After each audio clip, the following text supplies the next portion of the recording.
know that the Grand Finals begins now. Oh, this is going to be an explosive match. There's going to be Freeze Mage versus the crazy Tempo Mage of Hotform. Now, a few players brought Tempo Mage to the tournament in the round of 16, but Hotform was the only one to emerge with the deck, and it has been a pretty rough journey in some games, but more so recently in the games we've seen in our finals here at BlizzCon, it has had quite a good success. I mean, we saw Hotform just have an incredible comeback with his Tempo Mage deck against Kuno and his Paladin deck.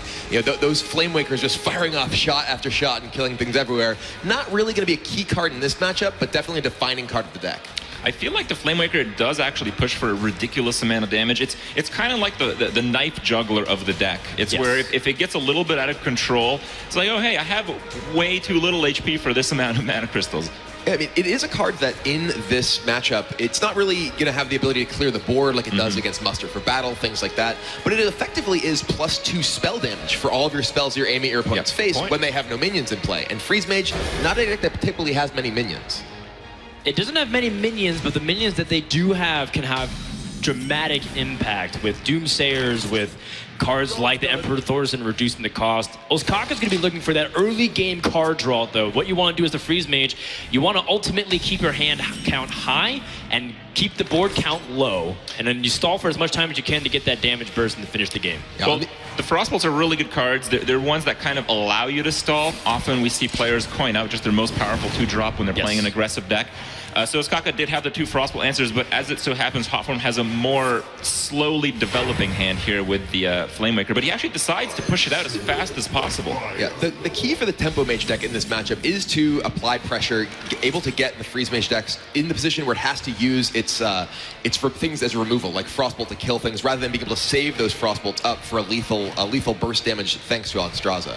We do see Hotform here with some of his much less effective cards in this matchup in his hand. Those mirror images, great against decks like Paladin, which he just faced in the semifinals, but not so good here. That's right, but I mean, they do still serve as 2 face damage. That is an arcane shot worth of damage for the mage in this scenario. And every point of damage really does end up mattering here, because the Freeze Mage will end up trying to pile as many life points as possible. So if you can get early game pressure and damage in, then Freeze Mage might have to alter their plays to survive as opposed to kill. We do see an interesting card picked up by Hotform there, the Nexus Champion Sarad. That's a kind of defining card of his particular style of Tempo Mage deck. We've seen some pretty cool spells come off that throughout this tournament. There has been some pretty cool ones, but I don't think we've seen any like really game-winning, crushing ones. So the card hasn't had its time to shine quite yet, but perhaps this game. Yeah, there's many things that can be pulled, which you don't really think about, but for example, Flare just happens to be a spell, and you can pull it for the Nexus Champion Sarad. We did see Hotform get a Tree of Life off of the Tree of Life earlier. That could be a pretty exciting one. Didn't work in that game, burst down by Freeze Mage. Yeah, for sure. I mean, it works both ways. Maybe he doesn't want to kill the Freeze Mage, or doesn't want to give that Freeze Mage that chance to live. I am surprised to see the Acolyte here. It does seem like it's going to draw 1 extra card, which is really the goal of the Acolyte. It's going to draw 1, but you want to draw an extra 1, and sometimes you want to save it until 5 mana crystals to be able to ping it yourself. But here against the Flamewaker, I think Ostkaka just thinks it's not going to happen, and if it does, it's going to come at the cost of a Frostbolt, which I guess he's willing to do. Yeah, the burst damage from the Tempo Mage is one of the key elements in their ability to really beat the Freeze Mage deck. They need to be able to save up enough damage that they can break your Ice Block and then still burst you down the following turn. So things like Frostbolt, like Fireball, they're actually very valuable for the Tempo Mage in this matchup.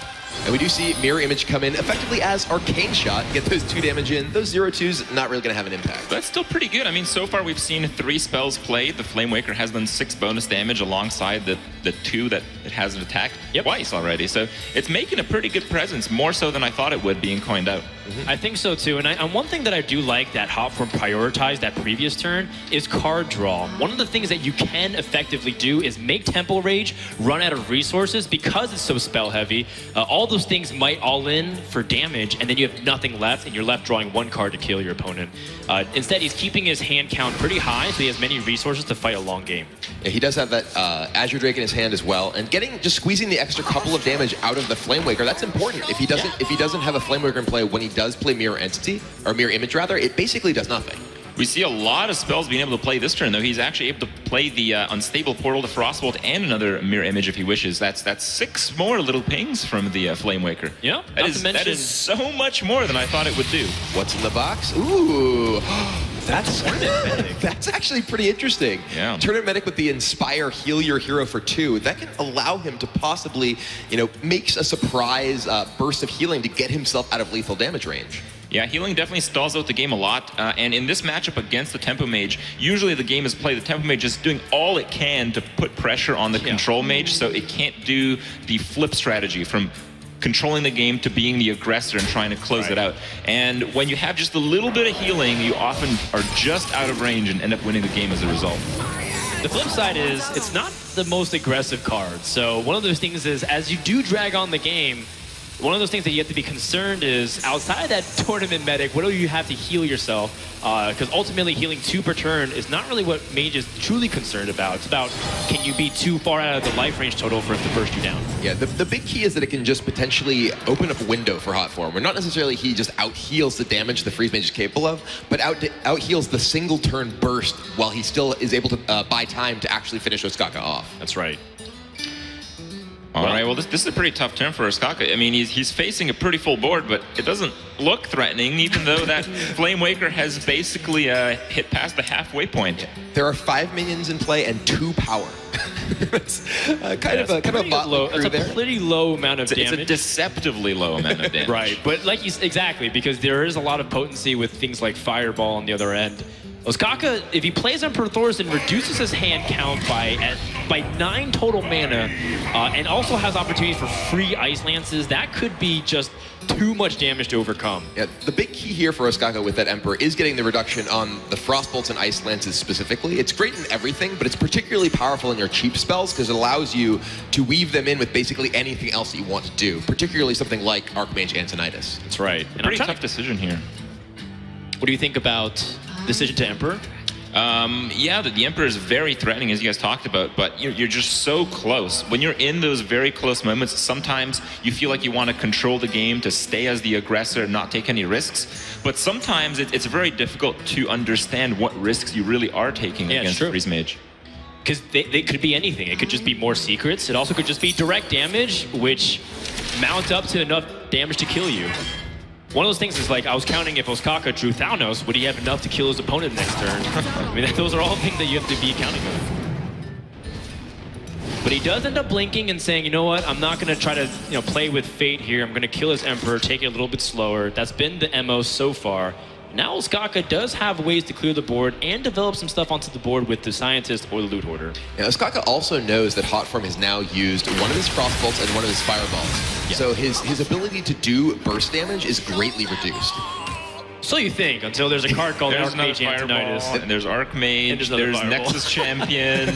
Well, he can build up to those, though. That's in the immediate future, his only real threat is 1 copy of Fireball, 1 copy of Frostbolt. Ooh, speaking of Archmage, and speaking of an excellent card with also reduced cost from Emperor last turn, Ostkaka can potentially, he can play Archmage Antonidas, fire off Frostbolts and Ice Lances, and generate 3 Fireballs this turn? It does feel a little bit early to really go for an aggressive push right now, though. It feels just a little bit too early. Your opponent's at 29, you're at 17, you have no secrets up right now. But you can activate the Scientist and then put Archmage with direct damage into your hand and just burn your opponent for victory. I mean, if he does, say he plays Archmage and Frostbolts and kills the Flame Waker. Or just all face. Yeah, or potentially that. Well, he does want to potentially keep himself out of range of dying himself. I think that if he doesn't remove the Flame Waker, he risks the possibility of there being burst damage and then the Flame Waker trigger is going to his face. Sure, makes sense. And he can make up a little bit of that damage too with the Scientist. And retraining it in, though, and holding on to the second Ice Lance, so that way he can get some additional burst. I like that, because free Ice Lance is really powerful with Alex Straza, making sure that you can follow up a combination attack by going up to 17. Do you think it's time to play the Medic here? You absolutely can, but I feel you want to save that card for when your opponent goes all in with Alex Straza, just to counter it a little bit. And right now, Hotform is at 29, so it wouldn't really be particularly impactful. But Ostkaka, how much burn does he have in his hand? 3 Fireballs, Frostbolt, Ice Lance. 25. That's very, very close. It's close, but it does take multiple turns. Dear. Well, that is the biggest draw possible, the Alex Straza. Yeah, that's a couple of charges that will definitely accelerate Ostkaka's clock here. He doesn't have a ton of damage, but those make it add up a lot faster. It actually feels like Hotform is going to have a lot of trouble surviving, let alone closing out this game. We'll see, though. Champion Sarad could swing things with one draw of a spell. What's in the box? Demon Heart. Not quite what you're looking for. I don't believe he's running any of the neutral demons. So it's unlikely. Illidan? And Imp Master's Imps. Oh, you're right. The Imp Master creates more Imps. Yeah, I guess. He's a reasonable deck builder, not playing those cards. And it is confirmation, by the way, that Ostkaka does have Ice Block up because Alexstrasza... Oh, sorry, because the Ice Block is untargeted. So therefore, Alexstrasza seems to be the likely play this turn. And so he just Alexstrasza Hotform's base, put him to 15. And now... this is just a huge... This is the game-ending opener from the Freeze Mage. This is the point where Hotform is absolutely on the defensive. And I think he's going to need a spectacular card from the Nexus champion to even be in this game right now. Yeah, some removal option would be good, but he can use Demon Heart to kill off this minion, along with the Water Elemental. With the reduced Fireball and the Frostbolt and Blood Mage, Ostkaka can actually play Blood Mage, 2 Fireballs, Frostbolt, and Ice Lance next turn. That's just way too much damage. Yeah, and I think I mean, that's it. I don't see a way out of this for Hotform here. He can remove this this Alexstrasza, but he cannot get himself out of burn range thanks to the reduced cost burn spells Ostkaka has in his hand. But at the same time, I mean, I think Hotform played the game very well. He chose his aggressive spots. He could have been more aggressive, but it wouldn't have been aggressive enough in that situation. So I think he gave his best chance to win. As it so happens, Ostkaka just has too much burn. And that's going to wrap up the game. That's right. Game number 1 starts out with a Freeze Mage victory. And Hotform will have to go back to the drawing board as his Tempo Mage falls. What an important Game 1 win here for Ostkaka. And look at that crowd. Yeah, People are going crazy. I could hear through these headphones. I can hear the roars of the crowd, the thunder sticks going off. It's an incredible environment in here right now. Thunder sticks are really one of the best inventions in esports. They're fantastic. You see a bunch of other pro players, many of the competitors in this tournament up in the stage there, definitely being, like to be part of this big moment. Absolutely, because again, this will be the second world champion that we've had, and 2 of these players, especially with Ostkaka, has just the utmost respect from his peers. You look at players like Ostkaka for the entire year, and people pegged him as one of the best players that were not known or people didn't really hear about. From he talked to his teammates like 6-0 and a few other people, they always said Ostkaka is like one of the best players in the world. Even according to ladder statistics, Ostkaka was one of the best ladder players this year in the entire world, finishing always in the top 10 and getting a lot of points. Yeah, he's a player who for a very long time has had the utmost respect of his peers. He hasn't really had tremendous breakout tournament finishes, but this is exactly that. Yeah, and at the same time, on the other side of the board, we have Hotform, who is more of a relaxed player. He does take the game pretty seriously, but he really just plays to have fun, plays to show his stream, good quality entertainment, and just tries to keep it positive. And it really shows, even with not that competitive of an attitude, playing it smart and being very persistent, trying to get what you want and get you in pretty high up places. Yeah, Hotform plays a bunch of weird decks. If you ever tune into a stream, he's always trying some pirate version of something. Some, Wisp Hobgoblin version of another thing, and it's like, what are you doing, man? And he's like, I'm having fun with Hearthstone. Yeah. And yet he's also here in the World Championships trying to fight for his tournament life. It's going to be difficult to try to overcome a warrior, but this is not the usual warrior you've come to expect it, Kipler.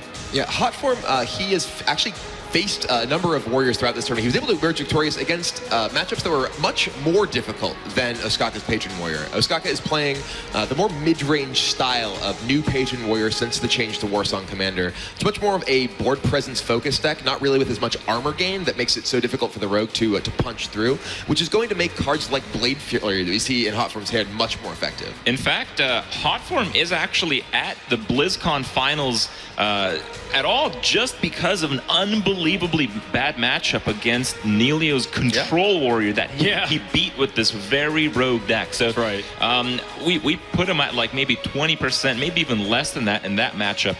And somehow, on the very last few cards in the entire rogue deck, he had just enough damage to seal out the game. So, this does seem favored for Warrior, but it is by no means a certain victory. It's a good point. Many people peg Freeze Mage versus that Warrior as one of the worst matchups in the game. A lot of people put the second worst matchup as the Rogue. So very impressive for Hotform to be at tournament elimination, to beat that Warrior deck and come here to the finals, but he's again in a similar spot. Can he overcome a Warrior deck?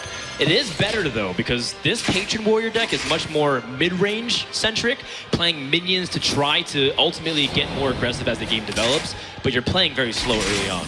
And the minions aren't that useful against Rogue a lot of the time with such efficient removal. Well, we do see two minions that are very good against Rogue in Ostkaka's hand right now. The Piloted Shredder, the Lotheb, even the Dr. Boom. These are all minions that can give the spell-based and tempo removal-based Rogue deck a lot of problems. It's funny you mentioned the Dr. Boom. I feel like the only reason Hotform even had a chance against some of these slower decks, particularly the Control Warrior that he beat, was because he's actually running the Big Game Hunter in his Rogue deck, which is somewhat of an unusual tech because most of these Rogue decks have been mostly tailored to beat the aggressive side of the game. But in this case, Dr. Boom, I guess there's Grommash as well, but Grommash usually comes down when one player is about to lose. But it makes that target. In the prior version of the deck, there was no target for BGH. It was actually the Big Game Hunter killing Nelio's Grommash that won Hotform his ticket to this event. Yeah, that's right. I remember. It may not have been revealed up to that point either.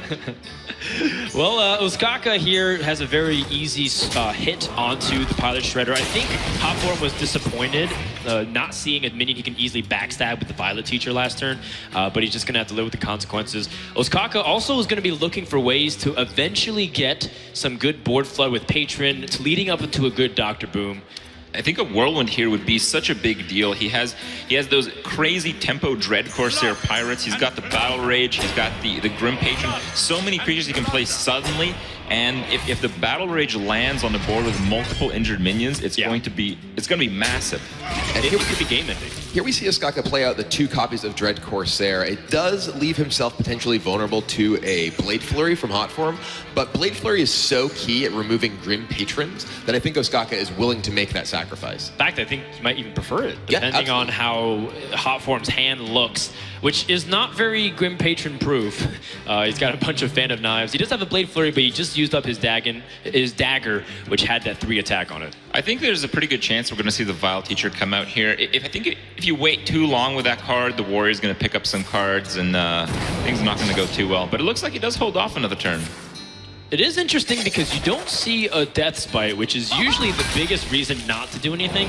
In fact, Hotform is spending all these spells, which ends up meaning that his Violet Teacher won't get those additional 1/1s, but I can understand why. If you leave up any of those Dread Corsairs and you play Violet Teacher, it dies. So he wants to make sure that the Violet Teacher can not only generate minions, but also stick to the board. Well, it's going to be forcefully delayed one more turn now that Lotheb hits the board. Yeah, Lotheb is so powerful against the Rogue deck because it has so many spells, but Hotform picks up an excellent play there with that Piloted Shredder.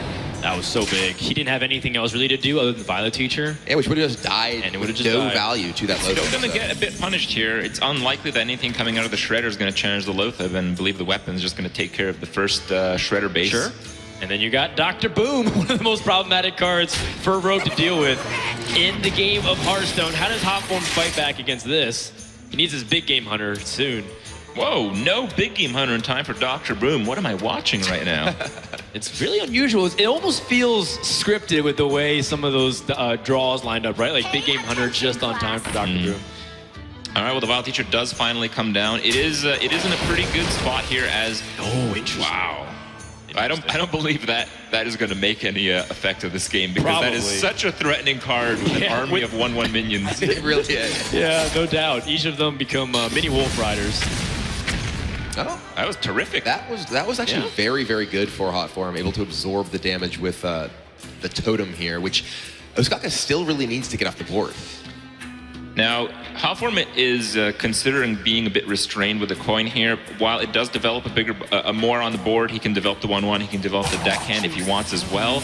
I think he's really just playing around Whirlwind here. Yeah, but the deckhand does get that bonus damage as well. He can't clear the boom, but he can be more aggressive and make sure that the boom has less health so they doesn't have to worry too much. SI's agent can clean up the following turn. All right, well, Battle Rage can be used here. There could be a Grim Patron Enrage Battle Rage turn from Ostkaka, and if he does draw into Whirlwind, that would be devastating. Yeah, that would be so big. He would have a board full of patrons. His opponent doesn't have any opportunity to use Blade Flurry with spell or with any damage to make sure to combine it. It'd be really tough. Just goes with Battle Rage for 2 here. finds Cruel Taskmaster and Slam. A lot of options still.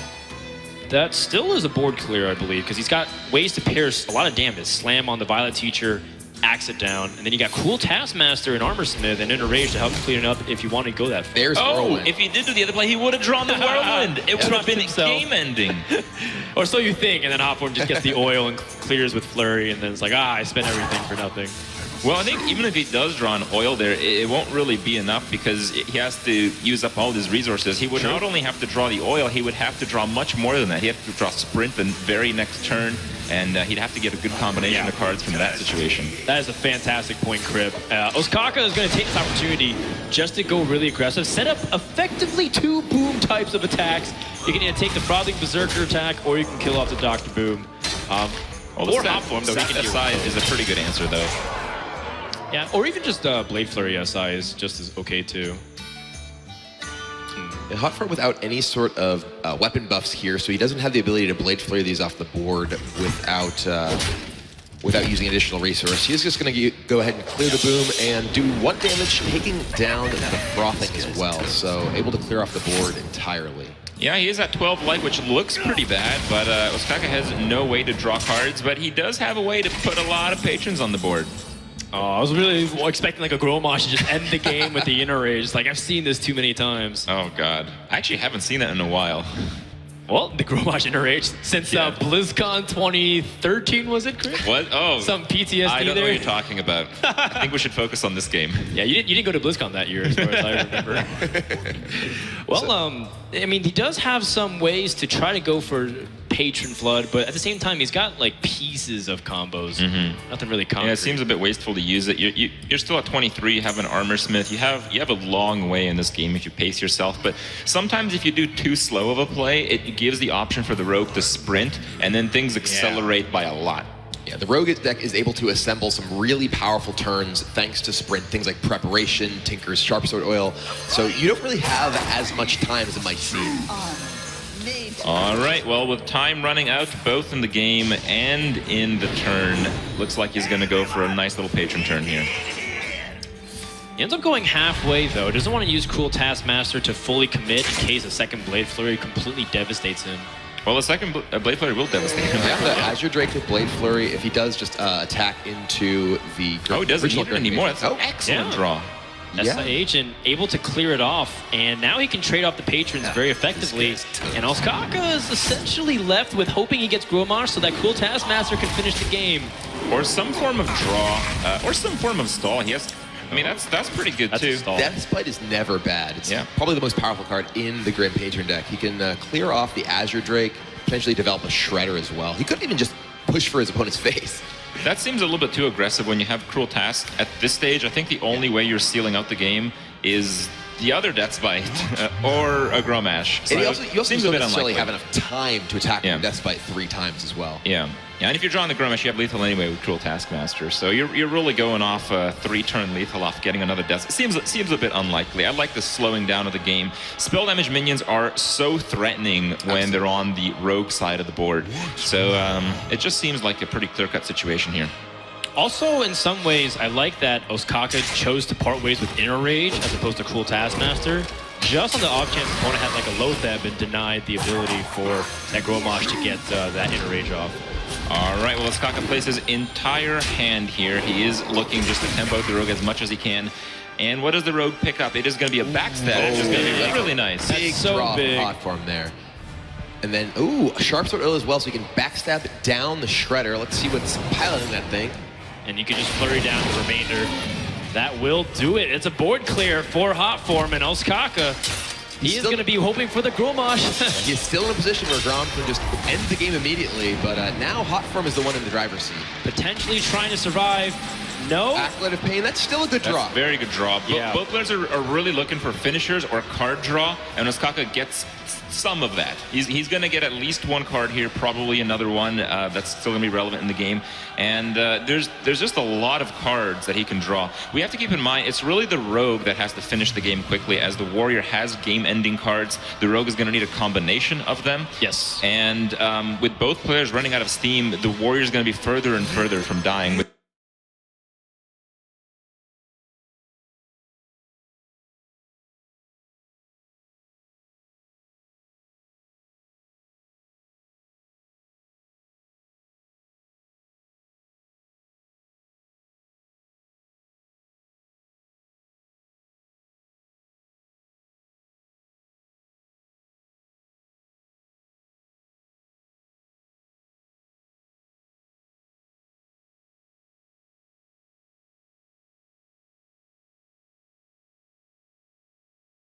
That's not only that, he's This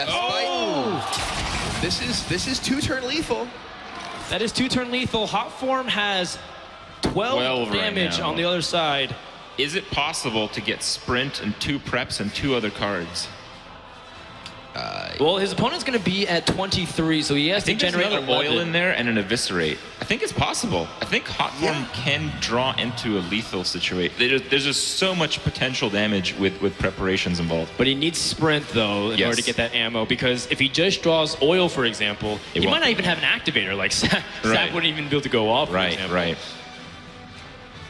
Ostkaka calculating every single possibility here about what to do. Like, how can he die to 2 cards? How can he die to sprint? Actually, I don't think you can. I think the most damage Hotform can possibly do is 22, and Ostkaka can armor up to 23. Wow.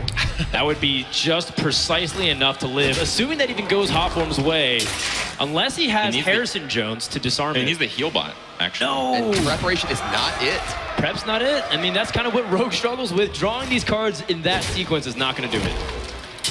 A valiant effort from the Rogue deck, but it's going to have to pick a different fight. Yeah, here comes Grom. He can wait no longer. That's right. I would love Ostkaka just to hit the Lothar to show who means business, but he goes all face like a man. That's going to be a 2-0 lead for our Swedish player. So Ostkaka is now down to just 1 deck.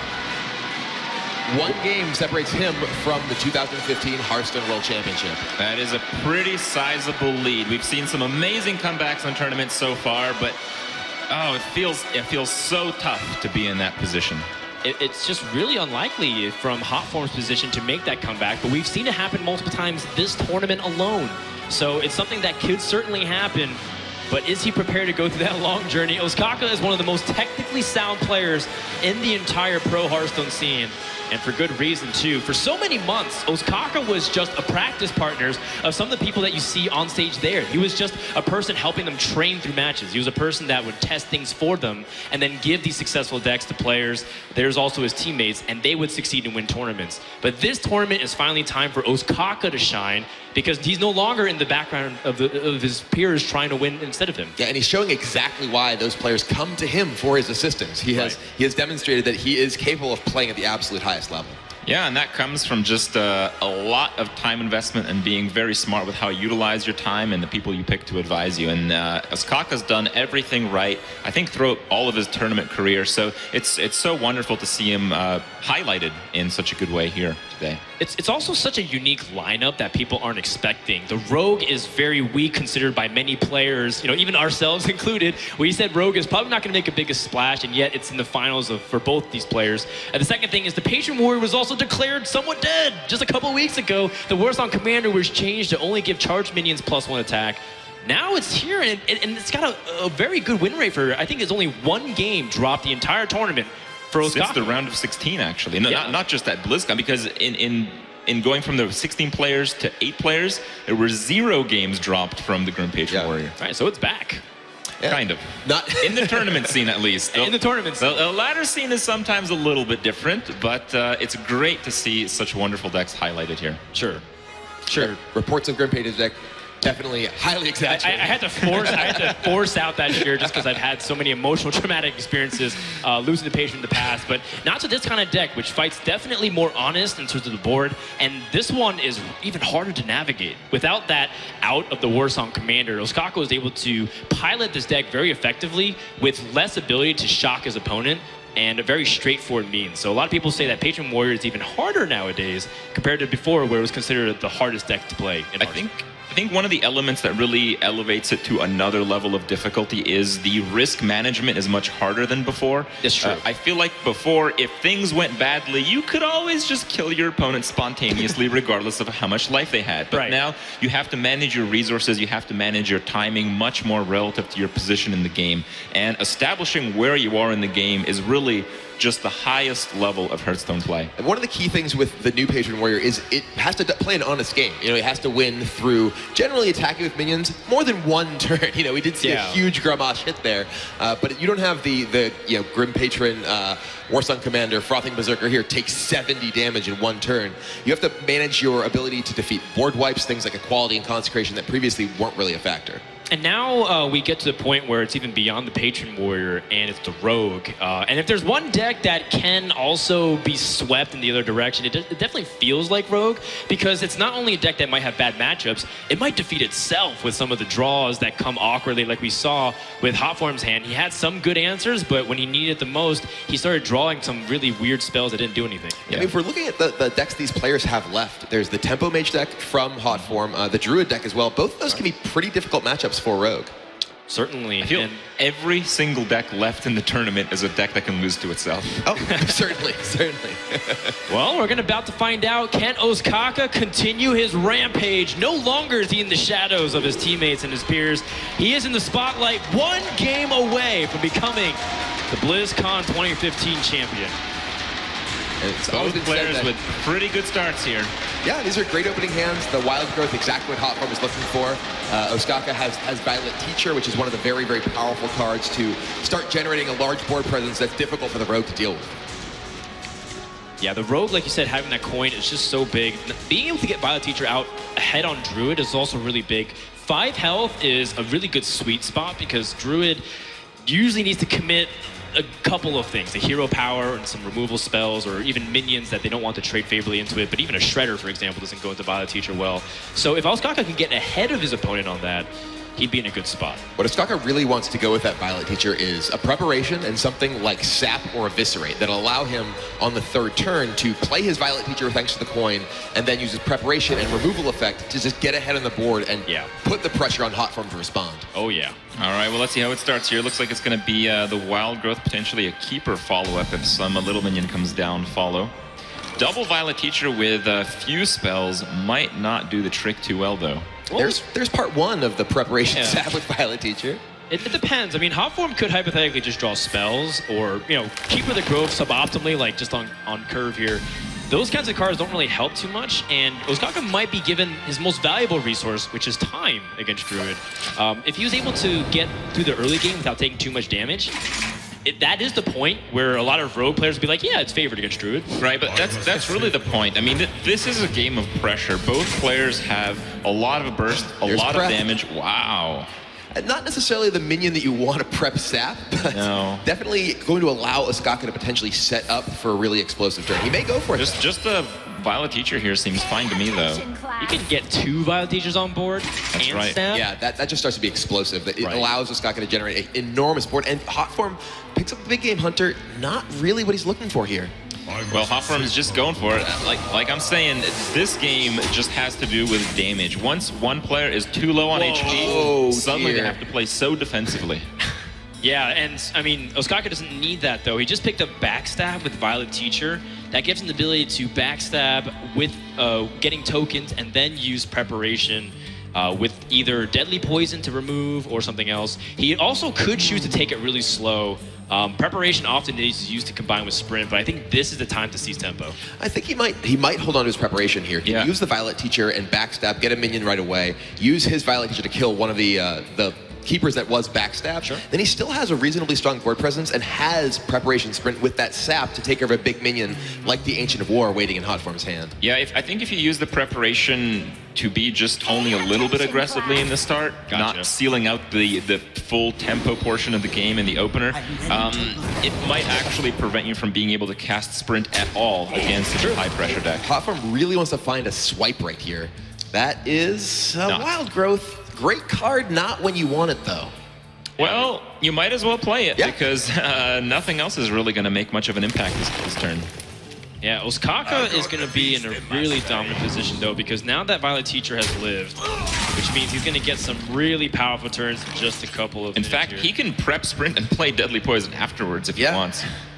Ostkaka is starting to really snowball an advantage in this game. Allowing that Violet Teacher to live is putting Hotform in a really rough spot. And that is a board clear as well. It does set up, again, another very good swipe, but that would take Hotform almost his entire turn in order to deal with it. So that's one thing that the Rogue is excellent at, leveraging the board for a win. And with that Sharp Sword Oil draw, this could be potentially the last couple turns. It doesn't look that way, but with 30 health only against this kind of board, it can just light up 30 health. How far we've come. I was actually thinking that if there was a prep there instead of an oil, it would have been game over instantly. Yeah, he would have played the Deadly Poison and prepped the Blade Flurry to clear the board. Yeah, Hotform with the Ancient of Lord to draw some more cards, trying to find something that'll get him out of this. Wow, one card off. Oh no, another preparation. Well, I mean, there's also something to consider is the Bio Teacher adding more tokens on so the oil doesn't always Well, it could just be... Yeah, okay. That might be a problem here. It depends, though. I mean, one of those things that Ostkaka still might not care. He might just develop Farseer and kill off this and then end up going for a more slow approach as opposed to trying to kill him this turn. Well, the attack here does seem to suggest that. Yeah, Looks like it's gonna be it. Yeah, prep oil. And I mean, that just sets up a 2-turn lethal, unless he has lethal this turn, which I don't believe I see it. Yeah, just able to sap the Ancient of Lore back to his hand. Has an enormous board presence. All right, well, setting up for potentially the end here, but there is swipe in the hand of Hotform. That's what he's been looking for. That's what the Ancient of Lore was able to keenly draw. Still, though, he's already down to 12 health, facing down that oiled up weapon already. He can only get rid of one of the Violet Teachers very easily. Still a lot, though. I feel like really a big part of this game was the fact that the oil landed on a minion that could attack that turn. Right. As 3 damage is quite a bit in this situation. I mean, he's 1 damage off right now. Just needs 1 more point for Ostkaka to find the lethal damage. Fan of Knives could find him an Eviscerate. Thanos could find him a Thalnos or an Eviscerate, I believe. Thalnos would do it. That's right. Any additional damage, if he drew Deadly Poison as well? Yeah. Fan of Knives? Ostkaka is very narrowly away from just being able to kill Hotform this turn. The thing is, though, keep in mind the burst of the Druid that could happen, right? I mean, some really bad things could happen on the other end. So it seems like he's going for a safe play here, and you can't really fault him for that because, you know, Druids have some crazy burst combinations. All right, well, he's going to set Hotform to probably his last turn unless he can do something dramatic here. Because the problem is that even if you play Ancient of War, he can still Blade Flurry past it, and Ostkaka might be able to find the damage anyways.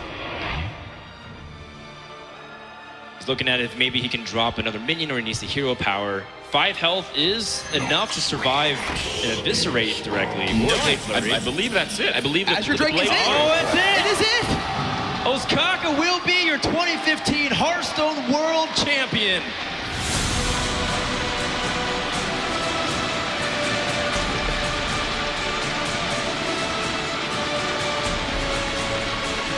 An absolutely dominant performance, climbing through the ladder, through tournaments,